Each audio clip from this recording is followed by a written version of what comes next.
Hi everyone, so मैं हूं Bhavna Batla from the wheel of fortune 369 से आप सभी के टैरो कार्ड रीडर। और आज हम चेकआउट करने वाले हैं आपके और आपके पर्सन के मॉर्निंग थॉट्स।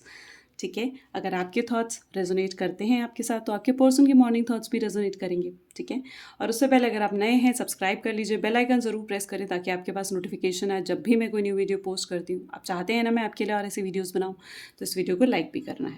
आप चाहो तो आप मेरा व्हाट्सएप ग्रुप भी ज्वाइन कर सकते हो जिसका लिंक आपको इसी वीडियो के डिस्क्रिप्शन बॉक्स में मिल जाएगा। ये एक जनरल टाइमलेस कलेक्टिव रीडिंग है, जेंडर स्पेसिफिक नहीं है, मेल फीमेल कोई भी इस रीडिंग को देख सकता है। स्पेसिफिकली ये रीडिंग नो कॉन्टैक्ट सिचुएशन के लिए है। ठीक है, जब मैं कार्ड्स को शफल करूँ तो अपने पर्सन के बारे में, अपने रिलेशनशिप के बारे में सोचते रहें। पहले आपके थॉट्स देखते हैं कि आपके मॉर्निंग थॉट्स क्या हैं। तो please divine universe angels spirit guides बताएं मेरे व्यूअर्स को कि उनके खुद के मॉर्निंग थॉट्स आज क्या हैं। तो सबसे पहले ही यहाँ पर है okay, so the night of pentacle आपकी तरफ से उठ कर आया है। Okay, so the here is 7 of swords,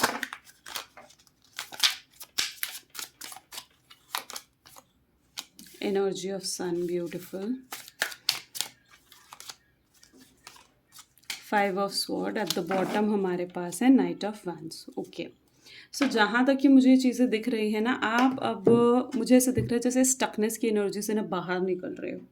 ठीक है, आप ना मे बी अपना फोकस आपका काफ़ी, मुझे आज इस एनर्जी में तो बहुत ही अच्छा दिख रहा है। ऐसा मुझे दिख रहा है जैसे आपने अपना फोकस ना अपने वर्क की तरफ, अपने फाइनेंसेस की तरफ, अपने काम की तरफ, अपने करियर की तरफ लगाना शुरू करा है। मे बी कोई बड़ी बात नहीं है कि अगर आप उसमें बहुत ग्रोथ कर रहे हो, इस टाइम पर बहुत रिकॉग्निशन आपको मिल रहा हो। ठीक है, तो मुझे ऐसा दिख रहा है जैसे आपका फाइनेंसेस वाला सेक्टर जो है ना, आपका जो करियर वाला सेक्टर है वो ऊपर जाता हुआ दिख रहा है।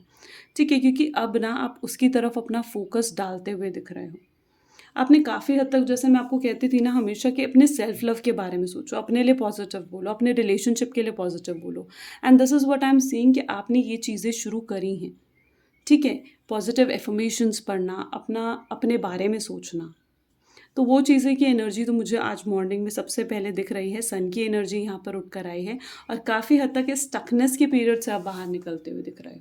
पहले आपको ये लगता था कि हाँ, जैसे इस रिलेशनशिप में ना आप कुछ मतलब आपने बहुत कोशिश करी है इस रिलेशनशिप में कि ये रिलेशनशिप आगे हो, ये गैप क्रिएट ना हो। लेकिन जो आपका रिलेशनशिप मुझे दिख रहा है ना, ये जो कोल्ड एनर्जी है ना आपके पर्सन की, कि आपका पर्सन आपको एक्सप्रेस नहीं करता था अपने इमोशंस, आकर आपको प्रॉपरली इग्नोर करना शुरू कर देना, आपके कॉल मैसेजेस को इग्नोर करना शुरू कर देना, प्रॉपरली आपसे बात नहीं करना। तो ये वाली एनर्जी तो मुझे ऐसे दिख रहा है जैसे काफ़ी लंबे समय से आपके साथ रही हूँ। ये नो कॉन्टैक्ट ना काफ़ी लंबा है, नहीं तो आप ये देखोगे कि ये नो कॉन्टैक्ट से पहले जो ये कोल्ड एनर्जीज़ थी, आपको इग्नोर करना, आपके कॉल्स मैसेज को इग्नोर करना, वो काफ़ी लंबा होगा। तो दोनों ही पॉइंट्स यहाँ पर मुझे दिख रहे हैं। लेकिन अब मुझे ऐसे दिख रहा है जैसे अब ना आप ये अपसेटिंग बातें, ये नेगेटिव बातों से ना बाहर निकलने की कोशिश कर रहे हो। ठीक है, लेकिन हाँ, ये चीज़ आपके साथ आज सुबह भी होती है। मे बी रोज़ सुबह शायद उठकर एक ख़्याल आपके दिमाग में आता है, यार आज उससे बात हो जाए, उसकी आवाज़ सुनाई दे जाए, कम से कम वो एक बार दिख जाए, कम से कम आकर वो एक बार आपको क्लैरिटी तो दे दे। नहीं तो आप ना कन्फ्यूजिंग एनर्जीज़ में ऑलमोस्ट रहते हो। आपको ऐसा लगता है यार मैं इस रिलेशनशिप में अब स्टे करूँ भी कि मूव ऑन कर जाऊँ। तो आप ना काफ़ी हद तक कन्फ्यूज़्ड भी रहते हो। ठीक है, जब आपको ये बातें अपने पर्सन की याद आती है ना कि उन्होंने कैसे आपको छोड़ा, कैसे आपको इतनी तकलीफ़, इतना दर्द दिया। ठीक है, तो मे बी हो सकता है कि कल रात भी आप मे बी या तो रोकर सोए हो या आपको बहुत रोना आ रहा था, अपने पर्सन को भी आप बहुत ज़्यादा मिस कर रहे थे। और आज सुबह भी आपकी काफ़ी हद तक एनर्जी ना मुझे ऐसी ही दिख रही है, जहाँ पर आप ना इन चीज़ों से निकलने की कोशिश कर रहे हो। ठीक है, काफ़ी हद तक तो आपने अपने आप को निकाला है। ठीक है, लेकिन अभी भी आप ना एक कन्फ्यूजन में हो कि आपको रिलेशनशिप में स्टे करना चाहिए या मूव ऑन करना चाहिए। एटलीस्ट आपको चाहिए कि एक बार यार मेरा पर्सन आकर मुझे कम से कम ये क्लैरिटी तो दे दे कि यार उसे रिलेशनशिप में रहना भी है या नहीं। ठीक है, एक बार डायरेक्टली आकर वो ये बोल दे कि अब तू मुझे भूल जा, अब मैं कभी वापस लौट कर नहीं आऊँगा। या तो फिर वो आकर आपको ये कह दे कि अब मैं तेरी ज़िंदगी में ज़रूर आऊँगा और तुझे छोड़कर कभी नहीं जाऊँगा। तो आपको ना एक वो क्लैरिटी वाला पॉइंट चाहिए अपने इस रिलेशनशिप में। मे बी ये भी पॉसिबल है कि आपके पर्सन ने ना एक थर्ड पार्टी सिचुएशन में है। बहुत सारे लोग मुझे यहाँ पर आपके रिलेशनशिप में ना इन्वॉल्व होते हुए दिख रहे हैं। मे बी ये इन सारे लोगों की वजह से ना ये नो कॉन्टैक्ट सिचुएशन हुआ है आपके रिलेशनशिप में, ठीक है। और इन सब लोगों ने में भी आपके पर्सन के माइंड में या तो नेगेटिविटी भरी है, ये थर्ड पार्टी सिचुएशन हो सकती है, रोमांटिक पार्टी हो सकती है, उनकी फैमिली हो सकती है, ठीक है। तो मुझे जहाँ तक कि दिख रहा है ना, तो बहुत सारे लोगों का में भी रोल है इस सिचुएशन में। चलिए देखते हैं कि आपके पर्सन के आज मॉर्निंग थॉट्स क्या हैं। तो please divine universe angels spirit guides बताएं मेरे व्यूवर्स को कि उनके पर्सन के मॉर्निंग थॉट्स क्या हैं। तो यहाँ पर है 6 ऑफ पेंटिकल्स, ठीक है, पेज ऑफ स्वॉर्ड, ठीक है,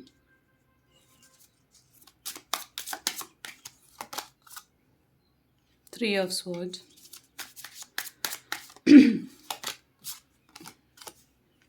एंड द 9 ऑफ स्वॉर्ड, ठीक है। एक बार ऑब्स्ट्रैकल्स भी चेक करते हैं कि आपके रिलेशनशिप में ये ऑब्स्ट्रैकल्स आ कहाँ से रहे हैं। तो यहाँ पर है knight of wand and one more I would like to pick and the card of star, ठीक है। चलिए बॉटम ऑफ द डेक हमारे पास 2 ऑफ वैंड्स उठ कर आया है। तो यहाँ पर मुझे जो आपके पर्सन के मॉर्निंग थॉट्स यहाँ पर दिख रहे हैं ना, वो स्पेसिफिकली मुझे ऐसे दिख रहा है जैसे अभी रीसेंट पास्ट में ना आपके पर्सन को, स्पेसिफिकली जिस पर्सन के साथ आप डील कर रहे हो ना इस नो कॉन्टैक्ट में, उस पर्सन को मे बी अभी कुछ रियलाइजेशन हुआ है। अब वो रियलाइजेशन में भी थर्ड पार्टी सिचुएशन की वजह से हुआ है। उसको ऐसा लग रहा है जैसे थर्ड पार्टी ने ना उनको बहुत ज़्यादा मैनिपुलेट करा है इस रिलेशनशिप में, और उन्हें ये भी चीज़ रियलाइज़ हो रही है कि उन्होंने जो ज़िंदगी में आपको छोड़ने का डिसीजन लिया था ना, वो बहुत ही गलत था। उनको ऐसा महसूस हो रहा है जैसे वो ना आप सब कुछ, बस एक वो सिचुएशन होती है ना कि अब तो रायता फैल चुका है, वो वाली सिचुएशन उनके साथ हो चुकी है। उनको ऐसा लग रहा है कि अब तो ये गैप आ चुका है, ठीक है, अब तो वो कुछ कर ही नहीं सकते हैं। एकदम मतलब मुझे हेल्पलेस से फील होते हुए दिख रहे हैं, अकेलापन उनके साथ है, ठीक है। वो अपने आप को ना अकेला महसूस कर रहे हैं, कहीं पर भी फोकस नहीं लगना। जितना, जैसे मैंने कहा ना कि आपका फोकस अपने करियर, अपने फाइनेंसेस की तरफ काफ़ी अच्छा है, तो आपके पर्सन का जो फोकस है ना, अब वो आपकी तरफ मूव ऑन होता हुआ दिख रहा है। जैसे वो अब सिर्फ आपके बारे में सोचना मतलब शुरू उन्होंने कर दिया है, ठीक है। और स्पेसिफिकली ये सोचना उन्होंने तब शुरू करा है जब उनको ये रियलाइजेशन हुआ है कि थर्ड पार्टी के साथ उनका कोई कनेक्शन नहीं है। अब ये रियलाइजेशन उनको ये इस बेसिस पर भी हो सकता है कि थर्ड पार्टी के साथ या तो थर्ड पार्टी ने उनको माइंड में कोई नेगेटिविटी भरी है, उनसे झूठ बोला है, बहुत क्लेवर होकर बातें करी हैं थर्ड पार्टी ने, या फिर उन्हें ये रियलाइजेशन भी हो सकता है कि थर्ड पार्टी शायद उनके लिए बनी ही नहीं है और वो थर्ड पार्टी के साथ आगे अपनी ज़िंदगी नहीं जीना चाहते हैं, ठीक है। तो ऐसा कुछ रियलाइजेशन आपके पर्सन की तरफ से होता हुआ दिख रहा है। और इसके बाद से ना आपके जो पर्सन है वो, उनकी भी यही एनर्जी है, जैसे रातों को वो ना प्रॉपरली सो नहीं पा रहे हैं।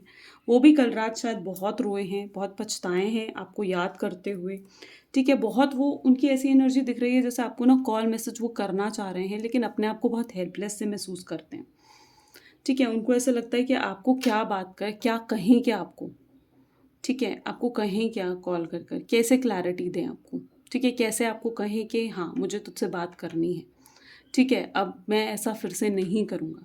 क्योंकि उसे पता है, उन्हें पता है कि आप जल्दी से यकीन नहीं करोगे, आपका एक भरोसा टूटा है ना।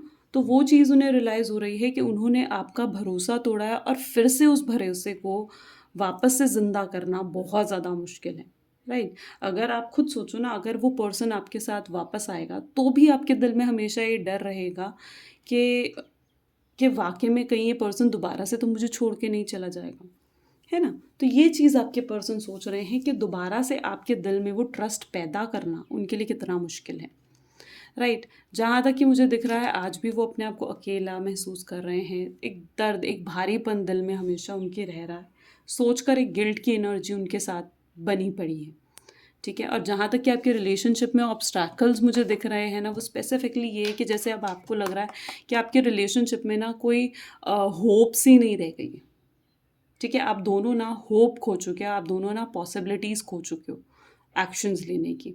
आप लोगों को ऐसा लग रहा है, आप दोनों की तरफ से है ये कार्ड, और आप दोनों को ऐसा लग रहा है जैसे अब शायद इस रिलेशनशिप में ये गैप फिल होना बहुत ज़्यादा नामुमकिन सी चीज़ है, और आप दोनों ही इस चीज़ को लेकर बहुत ज़्यादा नेगेटिव हो रखे हो। इसलिए यहाँ पर आपको आपके पर्सन की तरफ से कोई एक्शन, कोई कॉल नहीं दिख रही है, ठीक है। उनकी तरफ से कोई एक्शन, कोई कॉल आपको नहीं दिखती है, and this is the specific reason कि अभी तक ये कनेक्शन बन नहीं पा रहा है प्रॉपरली, एंड अभी तक ये रीयूनियन नहीं हुआ है। और रीयूनियन तभी होगा जब आप दोनों पॉजिटिव होकर आप दोनों एक्शन लोगे, ठीक है। तो that is the specific thing here. और ये आज मॉर्निंग की रीडिंग है। अगर डेफिनेटली आपके साथ रेजोनेट करी तो लाइक, कमेंट, फॉलो, शेयर करो। This is all for today. Bye bye, take care.